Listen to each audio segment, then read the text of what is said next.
Mario has been in a lot of different video games over the years.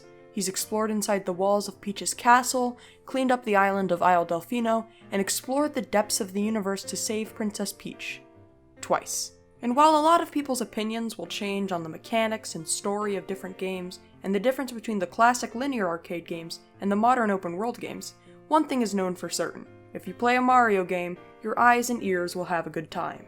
I'll prove that when I analyze the artistic and musical choices made in the most recent 3D Mario game in the first episode of the Game Gallery on Super Mario Odyssey, with a full game spoiler warning. The art and music design in Mario games has always been wonderful. The art style is always so charming, like an animated cartoon. Character design is one of Mario games' greatest strong points. All of the enemies to NPCs to Mario himself are beautifully crafted in the simple, circular art style that Mario games are known for. And Super Mario Odyssey is no different. Odyssey has transferred the style of Mario into Nintendo's next generation with the Switch. And while all the characters still pull off this style perfectly, something feels a little different. And it might have to do with the fact that there's a realistic dinosaur 20 minutes into the game. Super Mario Odyssey definitely has an odd enemy lineup. All of the enemies, even the new ones, still fit within this cartoonish style, and yet there's a realistic T-Rex and dragon in the game. This incredibly different enemy lineup somehow seems to fit in this world together. A cute Goomba, an adorable Cheep Cheep, and a realistic prehistoric carnivore are all in the same game and still fit within the style. And this is because, whether you realize it or not, everything is that way. Everything is realistic and cartoonish. Every character with a cartoonish style has realistic texturing. If you look at the Sand Kingdom, the level design is very 3D Mario. So are the enemies and the NPCs and the coins.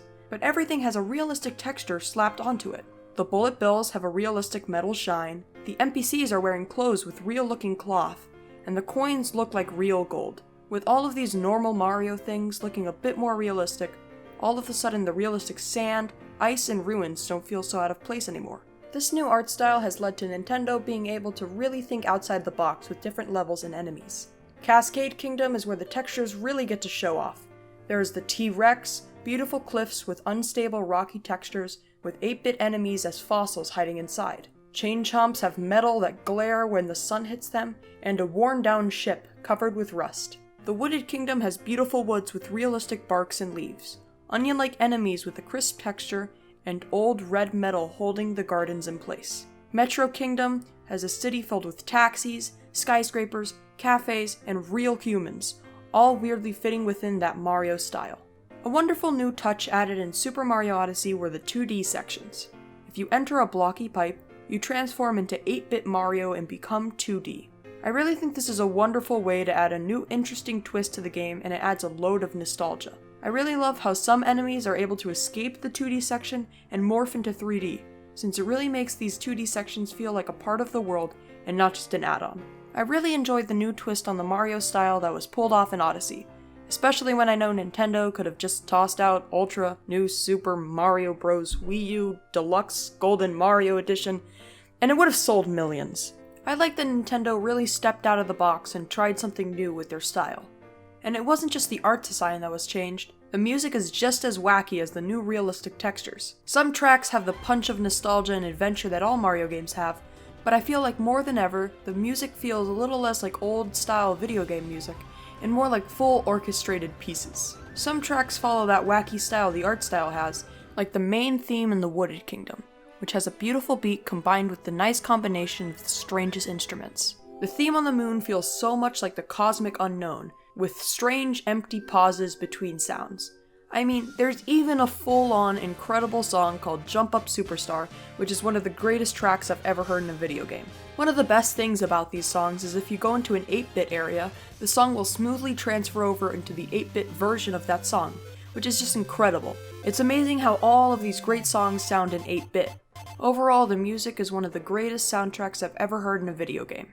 Does this make Odyssey the best Mario soundtrack? No, Super Mario Galaxy is better in my opinion. The Bowser boss music in Galaxy is extraordinary, so it still takes the cake.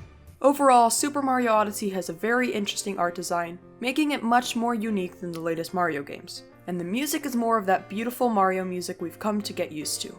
I really like this game. And you can say that I've played a decent amount of it, but not like too much. I would never play an unhealthy amount of some basic Mario game. I mean, I might have played a little more than normal, but it's still fine. And with Nintendo's ambition to think outside the box, you can never imagine what the next amazing game will be. Thank you everyone for watching this episode of the Game Gallery. If you enjoyed it, feel free to like and subscribe for me to analyze more games. Also, if you want to see me play these games, head over to my Twitch and follow me there. See you all in the next video.